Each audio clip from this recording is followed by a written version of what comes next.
Hello there, Outliers. Niyama is Shang here, and thank you so much for joining us today on this Outliers Edge Roundtable. We are here for a conversation to explore and uplift the way that you think, the way that you show up in the world, and the way that you keep growing as an outlier. And today I brought along an incredible outlier for us to have this conversation with. It's none other than Francis Harder. Francis, thank you so much for being here. Thanks for making the time for this. We really appreciate you. Thanks for being here. Thank you for Um, inviting me.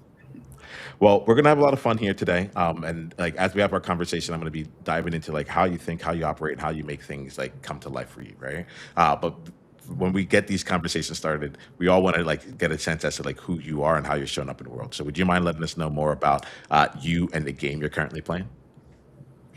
Well, my game now is all through the ends of many journeys, but through my book, which I published in about 20 years ago, it's now in its 11th edition. I keep upgrading because things change all the time. So my book, Fashion for Profit, 11th edition, is a guide to how to start your own apparel business. So when I wrote that, I was teaching fashion design, and I said, we need more business training. So during that time, I also started an educational nonprofit.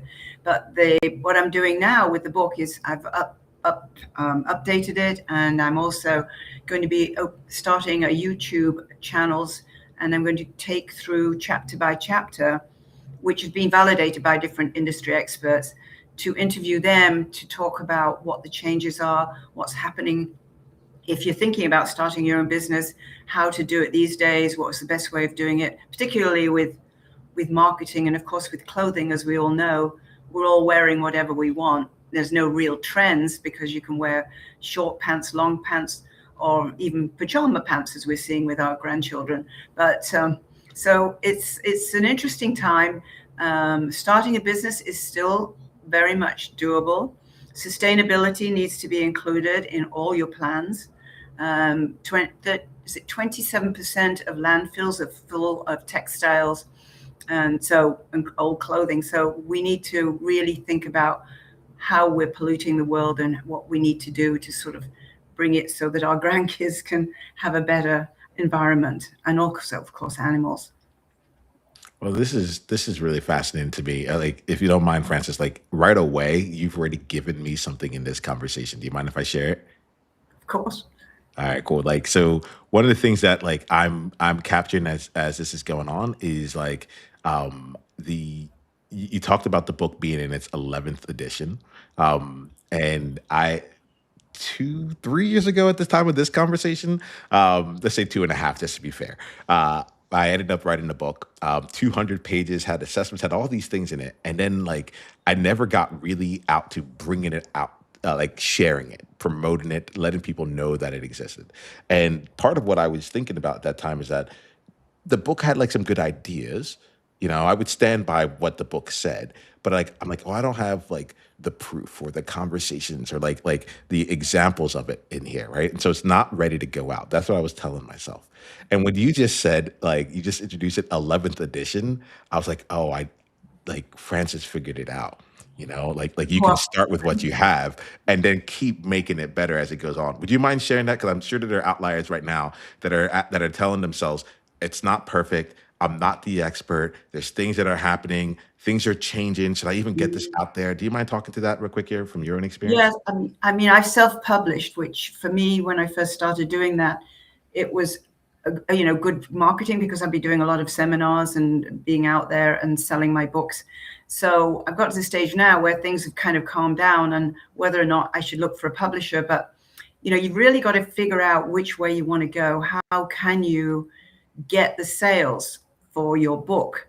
And been looking into getting a publisher. I haven't found yet the right way of doing it, but I'm thinking of just because the book also comes with lesson plans.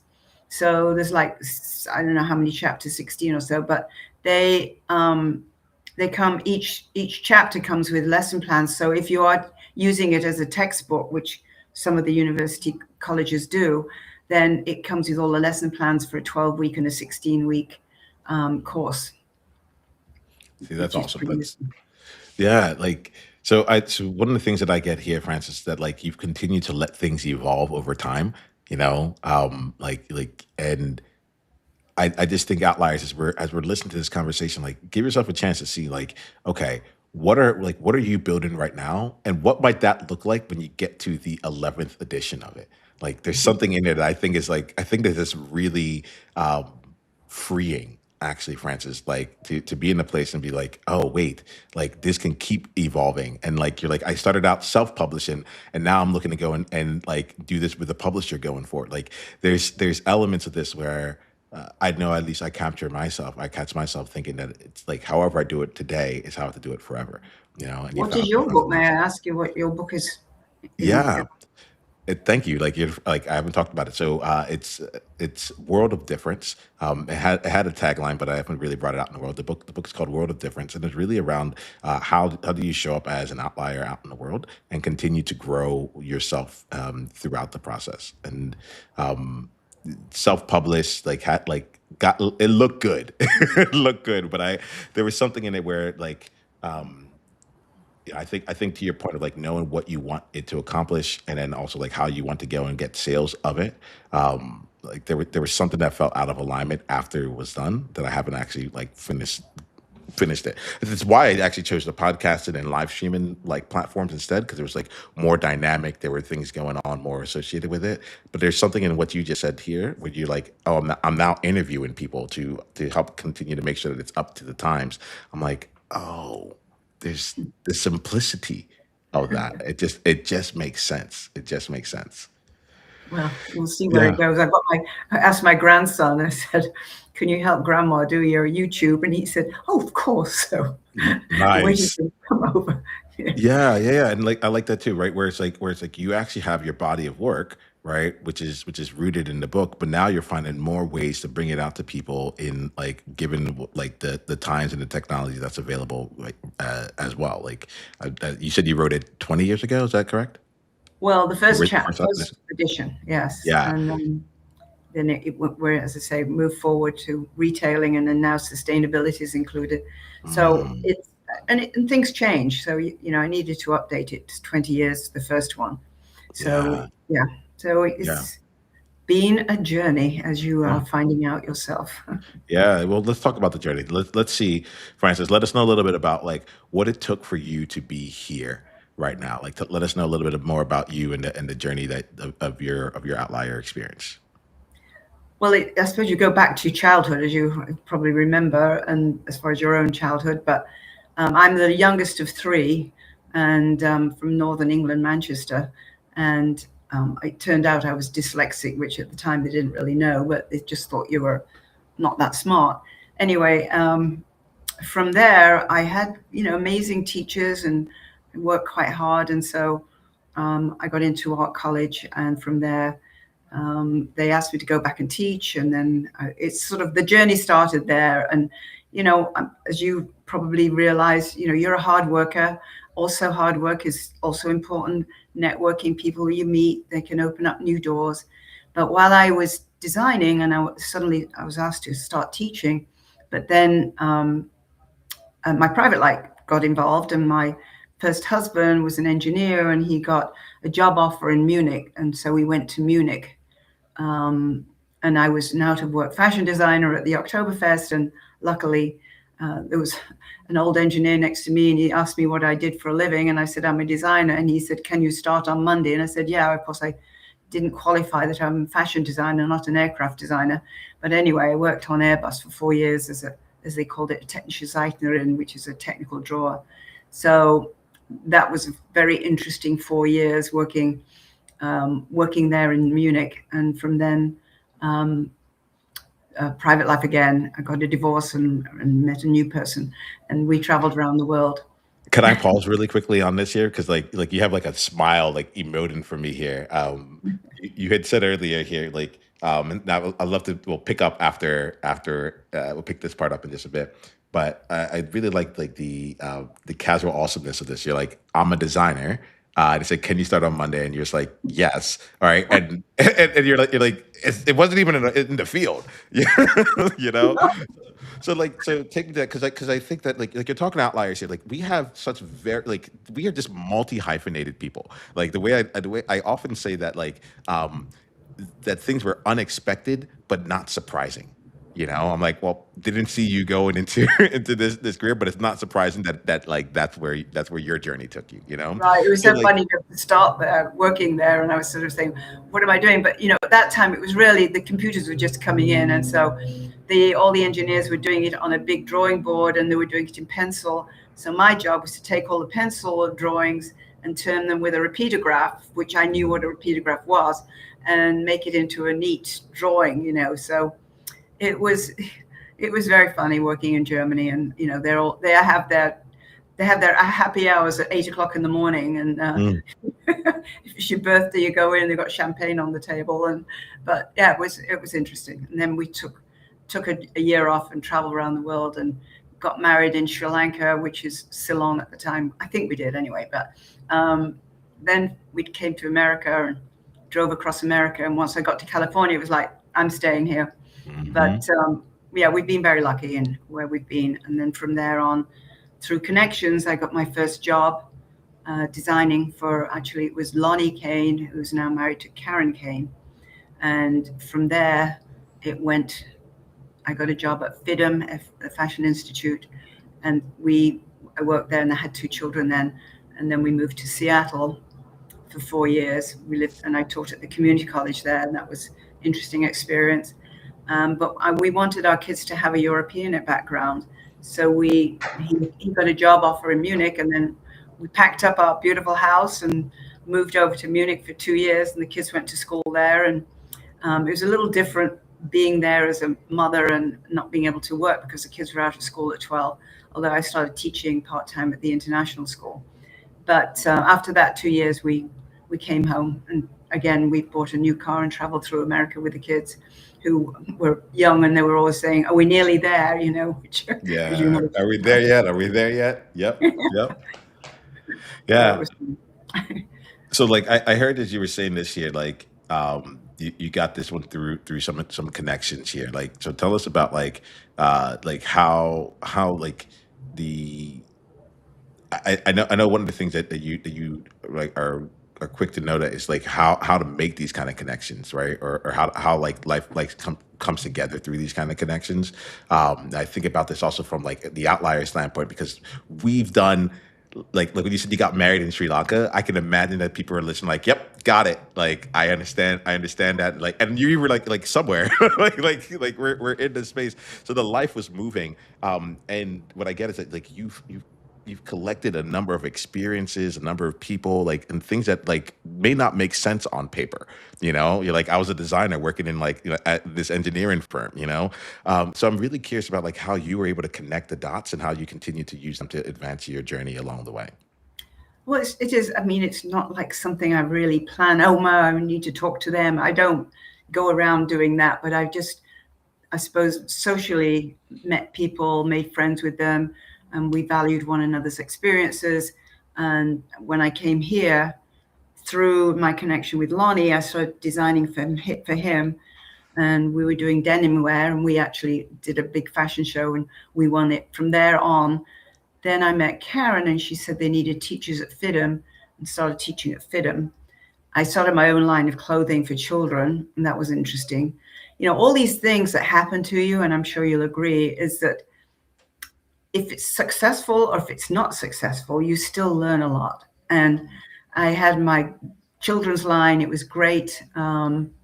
We were selling quite well here. I had a showroom, and then the showroom said, "Oh, we've got a showroom in New York. We would like to get duplicates made so we can show there." And I did that, and I was so excited, and then shipped it off there. But I never heard anything from them in New York. And I asked a friend to go and have a look. And so she was designing in New York, and she called me up and she said, "Well, Frances, your designs are in the window. They look great, but not with your label in it." So it's like Mm. they cut my label out and put another label in that they've been working with, who they knew could produce the goods. So, it's like, what the hell do you do now? What did And you do then? Like, well, like, again, you never know. Life got involved in that. My daughter, who was 7 then, she became down with type 1 diabetes. sorry to hear So, that. I could have sued her, but, I was just too controlled by what's happening with my daughter. And anyway, I just think, there is karma, because about 10 years later, I was reading in one of the newspapers about a woman going in London to Harrods, and it was this woman, and they'd asked her to leave because she was dressed inappropriately. Apparently her leggings were too tight and you could see part of the skin underneath or something. She got Yeah. Gloria Allred involved to sue them.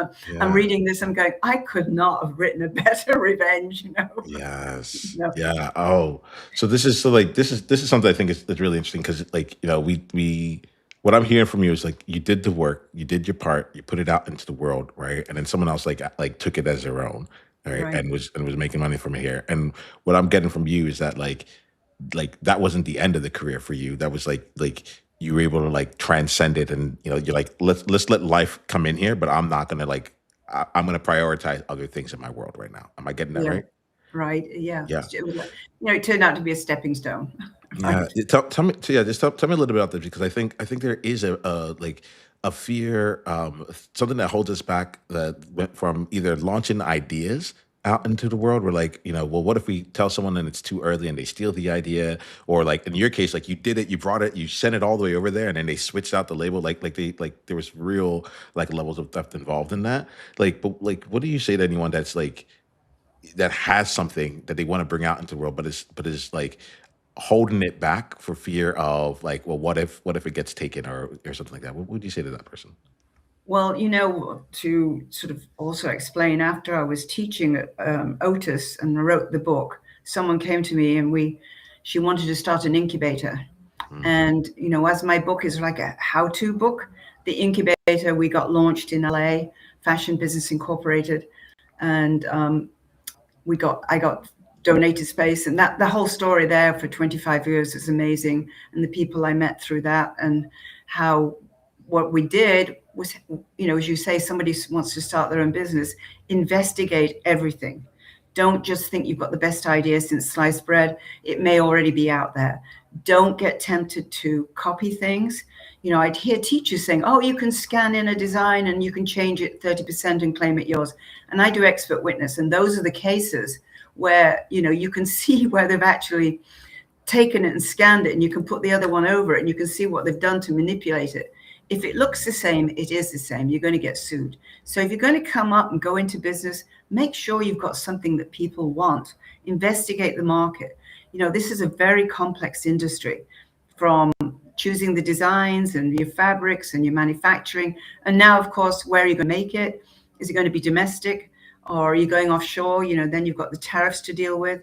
The trade shows last August when I was there in Magic, there were these signs from India and from different international countries with a big sign. It says today it's 17%, but it may be more tomorrow. So, everybody was like, this whole flux of what's happening. Is also affecting all industries, of course. So as far as starting your own business, you really need to know your niche. Is there a niche? Is there a need for this?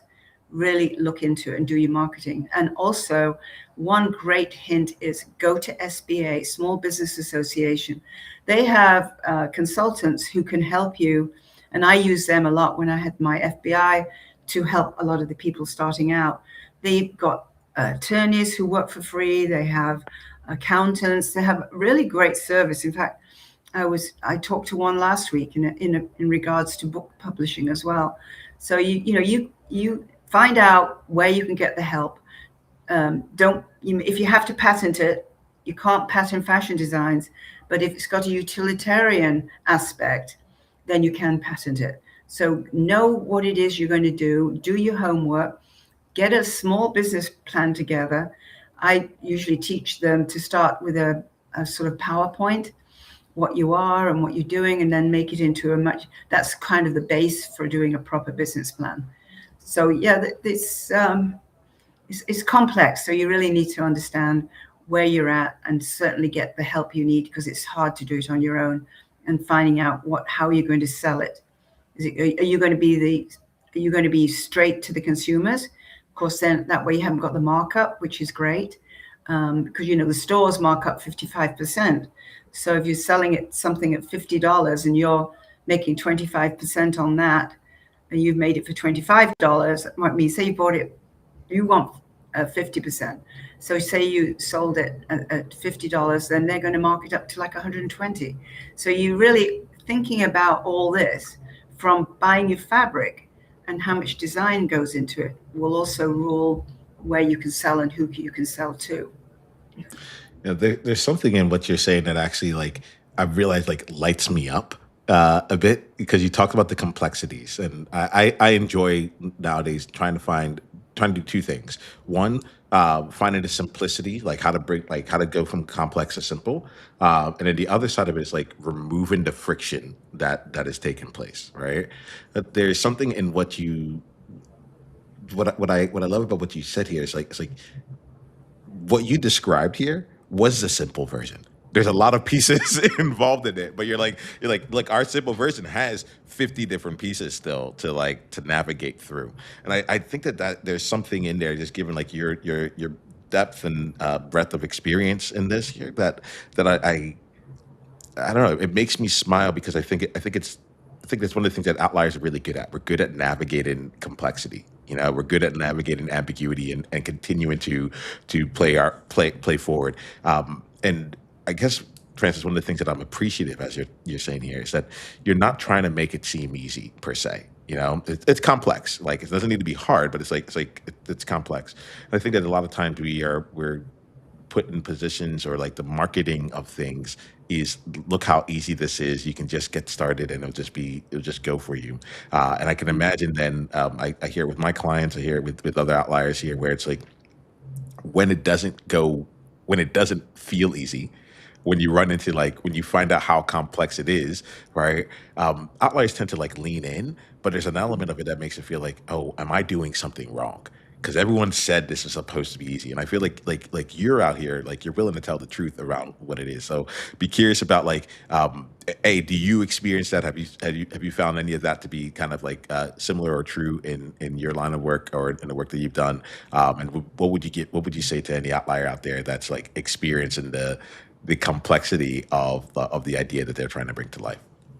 Well, I would say, as you said, you have an idea, but then you've got to sort of tap into what that means and what's involved in it. You've got to set your business up. You have to understand accounting. You may be a designer, an artist, but you still have to understand all that goes into making a successful business. And if you can't do it, you've got to recognize and find people who can help you. Of course, if you're finding sales reps, you've got showroom participation fees, you've got to pay them. So there's so much to go into it. That's why you have an idea, that's great. Then you've got to really flush that idea out and find out if it really is an idea that's going to be commercial to make money. And that's why I say SBA, they'll even help you with your business plans. They'll bring people who are from the industry to sort of help you as well. So there is resources out there. It's just finding the right people. And as you probably realize too, it's finding the trustworthy people that you can work with. Shit happens, but you just got to keep on plowing through it and hopefully finding the right channels for you to make the sales and become successful. Are you selling online? Are you doing pop-up stores? What are you going to do? Are you recycling? This is a big new thing. Going to Goodwill and buying clothing and recycling them. Can I ask you here, like, how would you say, like, we started off this conversation with your book, right? And you're like, it's in its 11th edition. And I'm curious about, like, your experience with business in that same kind of format. Like, like, when you're talking about, like, building out the business plan and knowing through all the various things, like, I'm not in the industry, so there's things, there's terms in here where I'm like, oh, this is new for me. But I'm curious about, like, essentially like the learning patterns are along this. Like how do you go from like, hey, this is what I think the business plan is, the PowerPoint version, this is V1, and then you get out into the world and you start to figure out like what how it actually shows up. Could you describe to me a bit about like your experience or either with your own business or with the people that you consult with or support, and how they continue to iterate their business idea to ultimately to success? Well, I've met so many people who've started their own business, and some of them are still in business and some of them are not. And it's a matter of what didn't work and what does work, finding that little magic so that you can drive sales and make money is not easy. So you really got to find the right equipment, get the right pricing for your market. You won't be selling to Walmart. So you've got to really think about where you're going to sell and do a thorough, really investigation, and just think about, well, is it really needed? Do we need this? Is it a new idea? There's so many things. Like I was telling you, I do expert witness work, and one of them was for a maternity pants. I was on the defendant's side. They got a patent. Was on the defendant's side. Yeah, there was a patent out for a maternity pant, and apparently somebody knocked them off. So I was on the defendant's side, and I said, when I was pregnant, I cut the tops of my jeans off and put a tubule in it. So that was, a while ago. So I don't think you can patent something that's already been out there. But, this is a funny part. Have you ever been deposed? I have not. I have not. Well, Um, I'm really curious. What's coming from there? well, you get deposed in your big room, and you've got a stenograph. You've got all the people sitting around the table, and the attorney comes in from New York, and he's obviously been thinking about how he can get Mrs. Harder. And so he starts off this interrogation with me at the deposition. And he says, so Mrs. Harder, you talk about in the report how the pant rolls up to the breast area. And as you're the only woman in the room, would you mind standing up and showing us what you mean by your breast area? So I looked at him and I said, well, actually, if you don't know, I'll show you. Stand up and I'll show you where your breast area is, because it's in the same place as mine.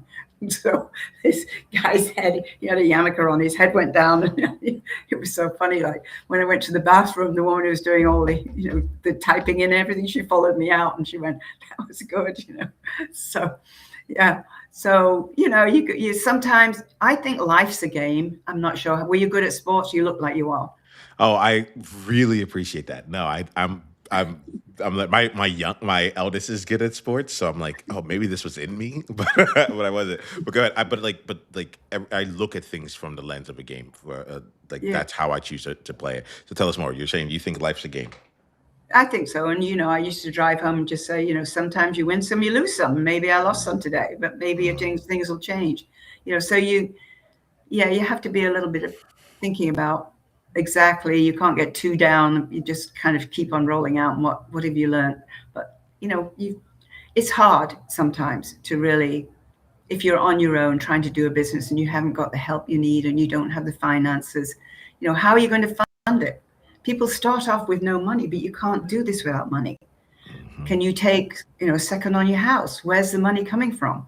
And that nobody wants to take this risk, but they think that somebody else will loan them money, Hmm. yet they're not Hmm. willing to use it themselves. Hmm. So, yeah, you've really got to ask yourself, how are you going to start this and how are you going to fund it and how's it going to happen so that you can hopefully make a living?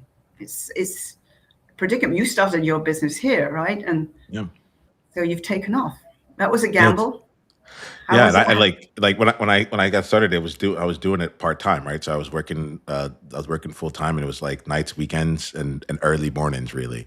You know, What was your job? and What were you doing?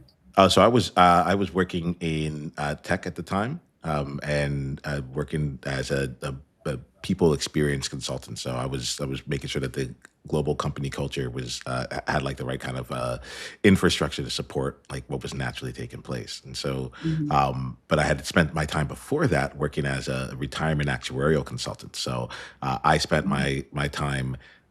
The first thing I started off was all around helping people take their actuarial exams, and get into the actuarial like profession. But I didn't realize I was like, it's not where I'm gonna keep going. It was a good business. There was lots of things going on in it, but it just wasn't the right fit for me. And then we moved out to Singapore, and I was like, this is the opportunity to spend some time like really building out this thing. But it's still like there's still things that I'm figuring out in the Are business. you say you went to Singapore? Yeah, Are you yeah. working there?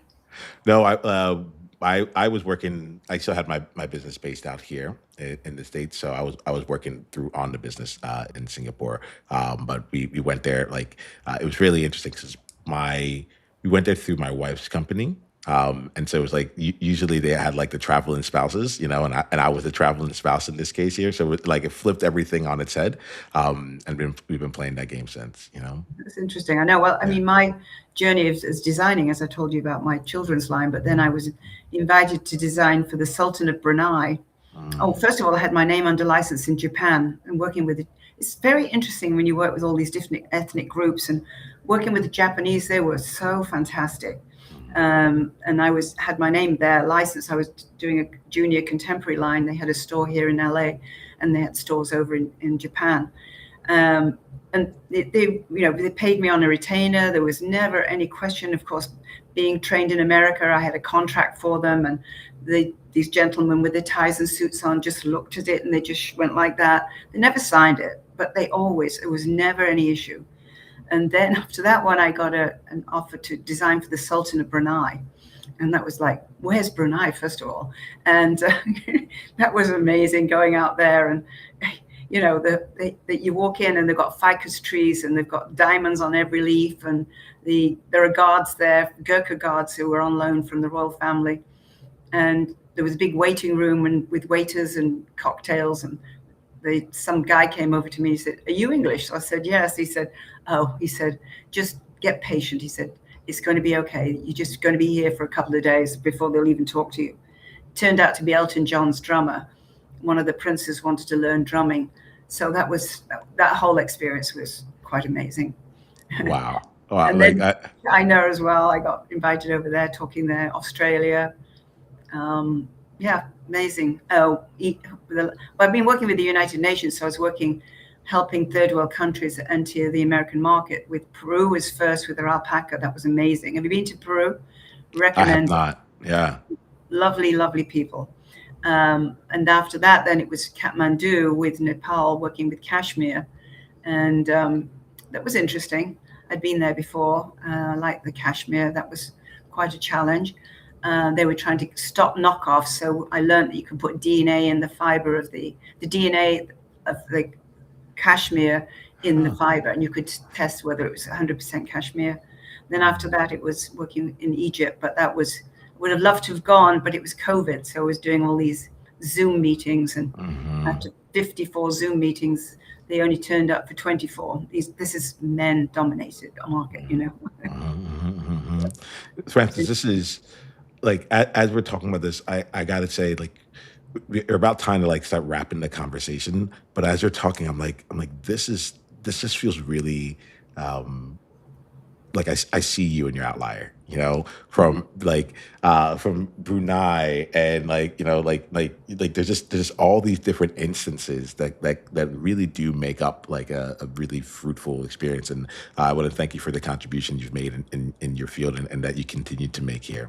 Right? Thank Um, you. what we're gonna do, we're gonna wrap our conversation for today. Outliers, like my ask of you here is to put in the chat and put in the comments any insights that you've gotten, any questions you have. We're gonna be wrapping up in the next 5 minutes. If you have a question that you would like to ask Francis, like go ahead and put it into the comments, and we can bring that in. We'll do that more fluently going forward. But I want to invite you to just join us in a one person, one conversation at a time initiative. One of the things we do here is that this whole platform grows through us finding people who really need to hear what's going on. So if you know someone who like has a journey that's similar to Francis, that's looking to start something up in the world, someone that's looking to figure out how do we get my fashion business to really take off, go find her book and go share this episode with them. We like to look at this as a way of it being continue to be fruitful beyond just this experience that we're having right now. So if you can do that, it would mean the world to me. Okay? I'm happy to send you a copy of my book as well if you like. That would be awesome. That would be really awesome. Thank You you. give me your Like, address. Okay. all right, I'll make sure that happens. So, Francis, what we'll end up doing now is, like, as we wrap up here, I have two questions for you. The first one is like for any outlier that wants to get their hands on your book right now, or wants to be able to go deeper into your world. What's the best way for them to do that? Well, they can either get it on Amazon. I've also got an ebook. I also got costing book and a branding book, which is smaller, easier to read, but it's also included in the book. And also all the forms and contracts that you need when you start your own business, forms for profit. So they can check me out online on my website. is fashionforprofit.com. So that would be great. All right, outliers. You know where to go. So let's make that happen. And then, Francis, I end every conversation here by putting like outliers to the side. You've been giving all throughout this year. You've shared your journey. You've let us know so many things here. I want to come and wrap our conversation with this here. This is about you here, and the reason I have a coach who says the only reason I have any conversation is to change the world, right? And so I'd be curious about for you, what's an insight that you are leaving this conversation with for yourself? What, like, if any, if any, you had, what's one insight that you have for yourself? Well, I've always said, my little motto is we're here to make a positive difference, right? Hmm. We've got plenty of people making negative differences, but we need positive differences. So I would definitely say, we're here to help where we can and improve either the industry or improve the world in some way. If we can all be less cruel to one another, that would be, I think, something that we all need to try to achieve. Particularly now, it's a very turmoil time, and we need to sort of all try to work together. Hmm. Hopefully, I think that's I like that, with hope, right? Like, yeah. and carrying hope with us. Francis, I think that's a wonderful place for us to end for today. Thank you so much for being so gracious with your time, with your experience, with the conversation. Just so you know, I had a lot of fun, a lot of fun here. Me Like, too. I'd like to know more about you. I'm going to have to interview you. we'll take that. I will be happy to outline. You heard it here. We'll keep this thing. We'll keep the conversation going. And this is like, and similar to what you were describing in your journey. We never really know where things are going to go in the long run. So I'm glad we're a part of each other's world. All right, Thank you. outliers. Until the next time we talk, go out and be you on purpose. Journey on. Thank you. Have a good